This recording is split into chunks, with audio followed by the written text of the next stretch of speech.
Friends welcome to my channel. तो आज के हे मंगलवार, आज के एक जगह पुजो दीते, तो ताई एक ब्लग करनेक दिन पर एक ब्लग कर। तो हमारे पढ़ार चाप बेड़े गए तुम्हारा तो जानो, ताई भिडियो करते पारछि ना, खूब कम कर। तो चेष्टा करछि भिडियो करार। तो चलो ब्लगटा एखान शुरू करा जाए। तो देखो हमें भितरे घरे एसे देखी ओ मईतेर ऊपर उठे बसे रयेछे और एकजन जानलार ऊपर उठे बसे रयेछे। दुजने सारा दिन जे घरे कि युद्ध करे तोमादेर कि बोलबो। और तारपर देखो आमार रेडी रेडी हये बेरिये गेছি और बृष्टिও হচ্ছিল, একটু আস্তে আস্তে হচ্ছিল, কিন্তু মন্দিরের ওখানে পৌঁছানোর পরে খুব জোরে বৃষ্টি চলে এসেছিল, রাস্তার মধ্যে এসেছিল। দেখো বৃষ্টিটা কিরকম জোরে চলে আসছে আস্তে আস্তে। আর আসার সময় তো পুরো ভিজে গিয়েছিলাম আমি। আর দেখো আমরা এখন মন্দিরের এখানে পৌঁছে গেছি, আমরা একটু ফুল কিনে নিচ্ছি, ফুল কিনে পুজো দিয়ে দেবো। দেখো ঠাকুরটা দেখো, পুজো দিতে ঢুকে তো আমি ভিডিও করতে ভুলেই গিয়েছিলাম। আর এসে দেখি ঘরে দেখো এত জল জমে গেছে। গাইস আমরা পুজো দিয়ে চলে এসেছি, আমি রাস্তায় একটুও ভিডিও করতে পারিনি, কারণ পুজো দিয়ে বেরোতেই ঝমঝমিয়ে বৃষ্টি চলে এসেছে। বৃষ্টিতে পুরো ভিজে চান করে গেছিলাম, মানে এসেও আমি তোমাদের কিচ্ছু দেখাতে পারিনি যে আমি কি জামা পরেছি কিছু পরেছি, কারণ এত জোরে বৃষ্টি এসে গেছিলো, পুরো চান করে গেছিলাম বৃষ্টিতে ভিজে। এসে তাড়াতাড়ি চেঞ্জ করে নিয়েছি, এসে দেখি ঘরেও জল জমে গেছে।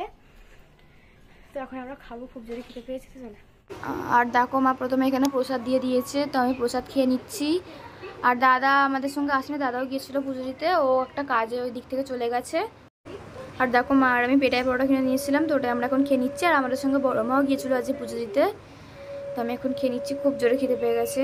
আর তারপরে দেখো দাদা এসছে, দাদা আজকে শিঙি মাছ কিনে এনেছে, ওটাকে দেখো বেঁচে রয়েছে আবার। আর ওইদিকে একটা ইলিশ মাছ কিনে এনেছে, আজকে খাবো না, মা কেটে ফ্রিজে রেখে দেবে, পরের দিনে রান্না করবে। আর দেখো মাছ দেখে এরা সবাই এসে লাইন দিয়ে বসে পড়েছে, ওরা তো শুধু মাছ দেখলেই হলো।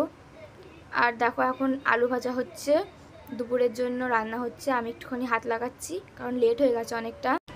আর দেখো সারাদিন টাইম বৃষ্টি হয়েই যাচ্ছে। আর এটা হচ্ছে পরের দিনে সকালবেলা, পরের দিনে সকাল সকাল চান করে পুজো করে নিয়েছি। আর তারপরে দেখো এখন দুপুর হয়ে গেছে, দুপুরবেলা আমরা খেতে বসে গেছি। আজকে রান্না হয়েছে দেখো ইলিশ মাছ ভাজা, ইলিশ মাছের তেল দিয়ে আমি এখন ভাত খাচ্ছি। ওখানে বটবটি আলু ভাজা ছিল, আর সর্ষে ইলিশ, চিংড়ি মাছের মালাইকারি, পটল আলুর তরকারি, এখানে ছিল মা মাছের টক বানিয়েছিল। আর দেখো এখানে ইলিশ মাছ ভাজাটা আর বটবটি আলু ভাজা। আর দেখো এখন সন্ধে হয়ে গেছে, আমি সন্ধে দিয়ে নিয়েছি, গোপালদেরকেও খেতে দিয়ে দিয়েছি। আর একে দেখো আমি এখানে সন্ধে দিচ্ছি, আর ওকে এরম পড়ে পড়ে ঘুমাচ্ছে এখানে। আর এখানে এসে দেখি মা তাল চেঁচে রেখেছে, আর এখানে দেখো রুটি বানাবে বলে আটা মেখে রেখেছে। আর আমি একটু বানিয়েছি হোয়াইট সস পাস্তা সন্ধে টিফিনে খাওয়ার জন্য। আর একে দেখো আবার এখানে এসেও ঘুমিয়ে পড়েছে, সারাদিন ওর ঘুম পেলে আর কিছু হয় না। আর দেখো এখানে ওর মুখটা আমি বন্ধ করে দিচ্ছি, আর ওকে এরম হাঁ করে নিচ্ছে, খালি যতবার বন্ধ করছে ততবার ও হাঁ করে নিচ্ছে। ঘুমিয়ে ঘুমিয়ে ওই করছে, ওর কিন্তু ঘুম ভাঙেনি, আমাকে কোলে নিয়েছি তবুও। আর এখন দাদা এসে গেছে, দাদা এসেই প্রথমে ওকে কোলে নিয়ে নিয়েছে। দেখো ওর খালি ওদেরকে নিয়ে খেলা, আর কিছু না। এসেই প্রথমে আগে কোলে নিয়েছে, নিয়ে ওকে নিয়ে খেলতে বসে গেছে। আর ও কিরম খেলছে দেখো, রুমাল নিয়ে ধরছে। প্রচুর দুষ্টু হয়েছে এরা সবাই, বিশেষ করে তো এই ছোটো দুটো বেশি দুষ্টু হয়েছে। তো গাইজ আজকে ছোটো ব্লগটা এতটাই রাখছি। তো আমার যদি ব্লগটা ভালো লাগে লাইক করবে, কমেন্ট করবে, শেয়ার করবে, আর আমার চ্যানেলটাকে প্লিজ তোমরা সাবস্ক্রাইব করে নেবে।